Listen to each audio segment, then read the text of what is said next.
The sun was dipping behind the dusty hills of Chandapur village, painting the sky orange and red. The evening breeze carried the smell of wet earth and wood smoke. Near the broken road that led to the town, a group of 5 bikers had stopped beside a tea stall. Their roaring bikes stood lined up like tigers resting after a long hunt. They weren't the type you'd easily approach: leather jackets, tattoos, long hair, dark glasses. But beneath those rough looks were hearts far stronger and kinder than most. They were called the Road Brothers, known in nearby villages for helping people in need. As they laughed and sipped chai, suddenly, a small voice broke through the sound of the wind. "Bia, help! Please help!" Everyone turned. Running toward them was a little girl, barefoot, her hair messy, her face covered with dust and tears. She couldn't be more than 7. She stumbled, fell, then got up again and ran, clutching a torn doll in her hand. The leader of the bikers, Arif, stood up immediately. "What happened, Beti? Why are you crying?" he asked, kneeling beside her. The girl sobbed uncontrollably. "They're beating my mama, please, please save her." Arif's face changed in an instant. "Who's beating your mother?" "My mama works at the landlord's house," she cried. "They said she broke a plate, but she didn't. They locked the door and they're hitting her." The bikers exchanged sharp looks. Arif clenched his fists. "Boys," he said, his voice cold and firm, "let's go." Without another word, they kicked their bikes to life. The engines roared, echoing through the village lanes like thunder. The little girl sat in front of Arif, holding the handle tightly as the group sped toward the landlord's mansion. The road was narrow, filled with stones and dust, but the bikes flew like arrows. Villagers peeked out of their huts, whispering, "The Road Brothers are riding again." When they reached the mansion, they could hear it even before they stopped: cries of pain, shouting, and the sound of something breaking.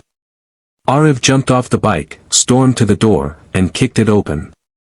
Inside, the landlord, Raghu Singh, stood with a thick stick in his hand. A woman lay on the floor, covering her face. "Who the hell are you?" Raghu roared. Arif's eyes burned with rage.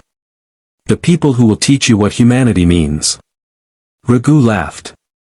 "You think I'm afraid of street thugs?" Before he could raise the stick again, Ravi, another biker, snatched it from his hand and broke it in 2. The rest of the bikers surrounded him. The woman, weak and bruised, whispered, "Please don't hurt anyone. I just want to leave." Arif helped her up gently. "No one will touch you again, Behen. You're safe now." Raghu's men tried to step forward, but the bikers were faster. A few punches, a few kicks, it was over in seconds. The landlord stumbled back, humiliated. "You'll regret this," he screamed. Arif turned, his voice calm but cutting. "The only thing to regret is what you did to this woman. From now on, if you ever lay a hand on anyone again, we'll be back, and next time, we won't be this gentle." The villagers had gathered outside, whispering, watching. When Arif and his team led the woman out, silence spread like fire. Then, someone started clapping. Then another. Soon the whole crowd was cheering. The little girl ran to her mother and hugged her tightly. "Mama, they saved you." Her mother knelt, tears streaming down her face. "May God bless you all, Beta. You came like angels." Arif smiled softly. "We're no angels, Behen. Just men who can't stand to see injustice." They gave the woman some money to start fresh. One of the bikers offered, "If you ever need work, my sister runs a stitching shop in the next town. She'll help you." The woman nodded, speechless. As they rode away, the little girl waved with both hands, her smile brighter than the morning sun. Later that night, the bikers sat by the riverbank under a sky full of stars. The water shimmered in silver light. Arif took off his jacket, staring into the night. Ravi chuckled. "You always act tough, but I saw your eyes tear up when the kid hugged you." Arif smiled faintly. Sometimes, the smallest voices carry the biggest truth. They all went silent for a while, listening to the crickets and the gentle splash of water. "Do you ever wonder," another biker said, "why the world's full of people who hurt others just because they can?" Arav replied, "Because they never faced anyone who told them no. That's our job." He looked toward the village lights glowing far away. One small act of courage can change an entire story. Closing scene, for narration ending. The next morning, the woman and her daughter walked down the same road.